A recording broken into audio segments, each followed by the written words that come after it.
গুলি লেগেছে, তাও সে নিজে জানে না। সে তখন ইট ছড়ছে, হাতে একটা ইটও আছে।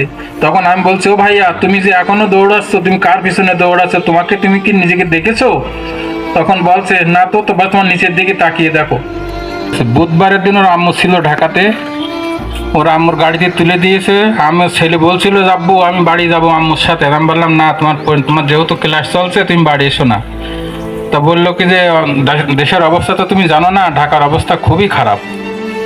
তা আমি বললাম, যাই হোক, তোমাদের যেহেতু ক্লাস হচ্ছে, অনলাইনও ক্লাস নিচ্ছে তখন, তা তুমি অনলাইনে ক্লাস করো, ঘর থেকে যেন বাইরে এসো না। তখন বললো, ঠিক আছে আম্মু, তাহলে আব্বু আমি আম্মুর সঙ্গে আসছি নে। বুধবারের দিন ওর আম্মুকে গাড়িতে তুলে দিয়ে ওর আম্মুর মুখে চুমু দিয়েছে, দিয়ে বলেছে, আম্মু তুমি যাও, আমি কোথাও যাব না, ভালো থাকবো। কিন্তু 18 তারিখে বৃহস্পতিবারের দিন, 18 তারিখে বৃহস্পতিবারে সে আন্দোলনে অংশগ্রহণ করেছে, আমরা জানিনি। পরে যখন আমরা শুনলাম যে ও ওখানে গেছে, আমি ছেলেকে বললাম, বাবা তুমি যে গেছো, কেন গেছো এখানে? তো বলছে, আব্বু তুমি তো জানো না, কোনো ভাইরা কি ঘরে আছে, কোনো ভাইরা কি ভার্সিটিতে আছে, সব রাস্তায়।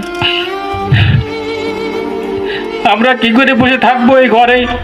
আমাদের বসে থাকার মতন কোনো পরিবেশ নেই। তা বললাম, বাবা তুমি গিয়েছো ভালো, তুমি জানো আর যেও না। শুক্রবারে যখন ফোন করলাম, তখন বললো, না বাবা আমি আজকে যাব না। কিন্তু ওরা 2:30টার দিকে ভাত খেয়েছে বাসাতে, ওরা ফ্রেন্ড ছিল, ফ্রেন্ডের সাথে ম্যাচে থাকতো।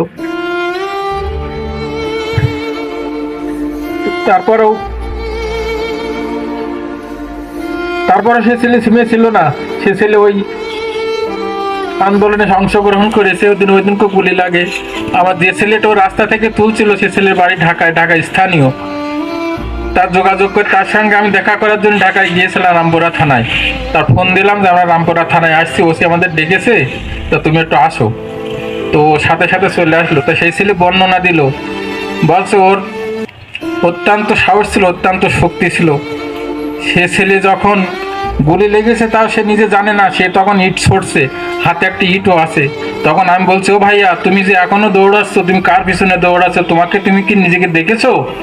তখন বলছে, না তো। তোমার নিচের দিকে তাকিয়ে দেখো। নিচের দিকে তাকিয়ে দেখে, তখন অলরেডি রক্তে সব ভিজে গেছে, প্যান্ট ট্যান্ট সব ভিজে গেছে। সে সময় সেই ছেলে ওখানে সেন্সলেস হয়ে যায়।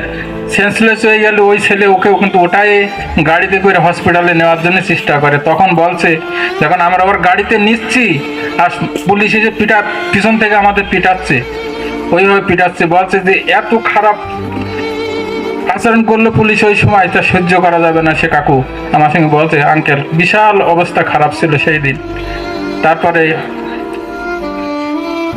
আমাদের সংবাদ আসলো, আমরা বললাম, আমাদের সংবাদ আসলে আমি বলছি কি হয়েছে? তা বলছে শরীর খারাপ, এবং তোমরা আপনারা শোনার দরকার না, আপনি শরীর খারাপ, যত সত্তরে পারেন, যত তাড়াতাড়ি পারেন ঢাকাতে আসেন।